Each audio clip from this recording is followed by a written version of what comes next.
बिस्मिल्लाहिर्रहमानिर्रहीम अल्हम्दुलिल्लाहि रब्बिल आलमीन अस्सलातु वस्सलामु अला रसूलिहिल अमीन। इस वक्त बड़ा अहम एक और सवाल उठता है कि ठीक है, हमें रमज़ान के मकासद पता चल गए, पर्पज़ ऑफ फास्टिंग पता चल गया। अब हम रमज़ान के जो फ़ायदे हैं रोज़ों के, ख़ास टिपिकल जो सियाम की इबादत है, इसके हमें क्या फ़ायदे होंगे। देखिए, हर इबादत का कोई ना कोई फ़ायदा ज़रूर है, मगर रोज़े की जो इबादत है इसमें आपने भूख मारी हुई है, जिस्म में खाना नहीं जा रहा, तो आप फ़ायदे सोचें इसके क्या क्या होंगे। इसके असल में रूहानी बहुत फ़ायदे हैं, बातनी और ज़ाहरी, दोनों हर तरह के फ़ायदे हैं। मैं थोड़े से ज़ाहरी फ़ायदे इसमें बताता चलूँ ताकि आप वो जो मेरे तफसीली बयानात हैं उनमें अगर कुछ कमी भी रह गई हो तो आप यहाँ सुन लें। इसका जो सबसे बड़ा ज़ाहरी फ़ायदा है ना, ज़ाहरी, वो है वेट लॉस। जी हाँ, ये ज़ाहरी फ़ायदा मैं बता रहा हूँ।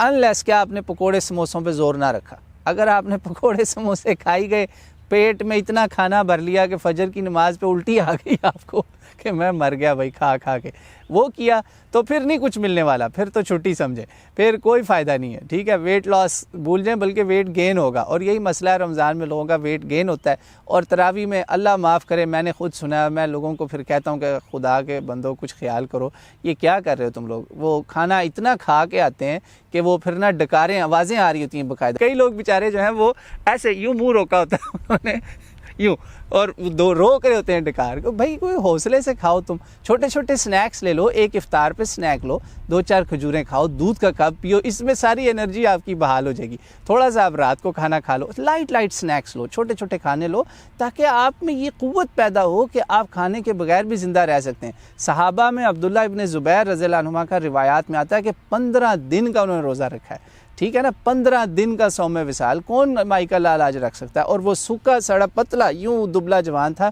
रोमी पहलवानों को उसने शिकस्त दी थी, पूरी पूरी जंगें जीती हुई हैं, तो अल्लाह का बड़ा मुजाहिद था। देखें आप, तो ये फास्टिंग का ये बातिनी और ज़ाहिरी मकसद दोनों सामने रखें। बातिन में, और ये बातिन और ज़ाहिर आपस में इंटरकनेक्टेड हैं, इनका एक ना रूह और जिस्म का देखें ताल्लुक़ होता है। इन सारों को अगर आप जोड़ के देखें, अगर आपने खाने और पकवानों पे जोर दिया ना, तो ख़ुद ब खुद आप देखेंगे कि रूहानियत मर जाएगी, फ़ायदा कुछ नहीं होगा। अच्छा, एक और मैं अब आपको दुनियावी फ़ायदा बताता हूँ फास्टिंग का। मुझे ये यहाँ पे इस मुल्क में एक डॉक्टर से पता चला, वो अपने बूढ़े बाप को, यहाँ का अमरीकी डॉक्टर था, रोज़ा रखवा रहा था। तो मैंने कहा, यार तुम्हारे वालिद साहब तो 90 के करीब पहुँचे में, तुम इनको किस लिए रोज़ा रखवा रहे हो। तो वो कहता है कि असल में मुझे तहकीक पता चली है कि रोज़ा रखने से कैंसर के जो सेल्स हैं वो मरते हैं। ये मैंने किसी किताब में नहीं पढ़ा, ख़ुद एक डॉक्टर से सुना है जो अपने वालिद साहब को कह रहा था रोज़ा रखो। मुझे ईसाई लोगों ने खुद आके कहा है कि भाई आप लोग ये वो काम कर रहे हैं जिसके लिए हमारे मंक्स जो थे ना, राहिब वगैरह, ये जंगलों में जाते थे, आप दुनिया में रह के मंक्स वाला काम कर रहे हैं, और उसके बाद यकीनन आप अपने आप पे सेल्फ कंट्रोल गेन कर लेंगे। तो इसके साथ वो अब कैंसर सेल्स हो गए, वेट का हो गया, आपकी सेहत पे इसके बड़े पॉजिटिव असरात होते हैं। ठीक है, इसीलिए आप सल्लल्लाहु अलैहि वसल्लम ने इसमें पॉजिटिव को याद रखें, नेगेटिव में ना बदलें। इसलिए आपने कहा सहरी सहरी सहरी ज़रूर करो, सहरी करो, इफ्तार करो, प्रॉपर करो, म्याना रवि एतदाल के साथ खाओ, और जो पेट का वो है ना शैतान, उसको भी शिकस्त देने की कोशिश करें। तो ये कुछ फ़ायदे आपको इंशाल्लाह मिलेंगे।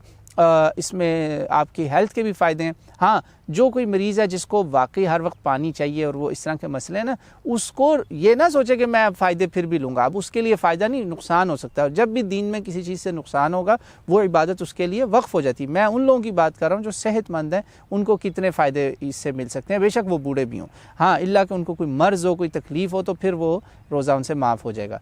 तो इसमें आखिरी एक फ़ायदा आप ये भी याद रखें कि रूहानी आपके अंदर एक ना क़ुव्वत और तक़वा और ईमान की ताकत, ये भी बहुत ज़्यादा पैदा हो जाती है। तो बहरहाल जिस्मानी, ज़ाहिरी, बातनी, ये सारे फ़ायदे आप ज़हन में रखें। इंशाअल्लाह ताला आप देखेंगे कि माह रमज़ान के आखिर में आप अपने आप में कितनी बड़ी तब्दीली पैदा करेंगे। और सबसे बड़ी तब्दीली देखें ज़ाहिरी, जो कि दीनी भी है और दुनियावी भी है, कि आप दूसरों के लिए अपने में एहसास, केयर आ जाएगी आप में, सेल्फलेस हो जाएंगे आप, सेल्फिश छोड़ के सेल्फलेस। अल्लाह ताला मुझे आपको तौफीक दे। वल्लाहु आलम।